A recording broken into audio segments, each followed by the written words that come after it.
Hello అందరికీ, ఎలా ఉన్నారు? ఇప్పుడు మనం హెల్దీ అండ్ టేస్టీగా రాగి జావ ఎలా తయారు చేసుకోవాలో చూద్దాం. ముందుగా మనం ఒక గ్లాస్ వాటర్ తీసుకొని ఒక బౌల్లో వేసుకొని కాగబెట్టుకోవాలి. కాగుతున్న వాటర్లోకి రుచికి సరిపడా ఉప్పు వేసుకోవాలి.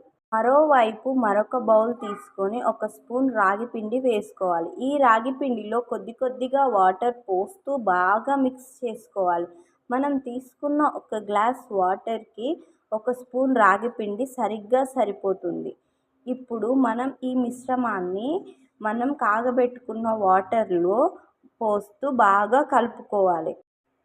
అలాగే మరొక బౌల్ తీసుకొని 2 స్పూన్ల పెరుగు మరియు ఉప్పు వేసుకొని కొద్ది కొద్దిగా వాటర్ పోస్తూ మిక్స్ చేసుకోవాలి. ఇలా మజ్జిగలా కలుపుకోవాలి.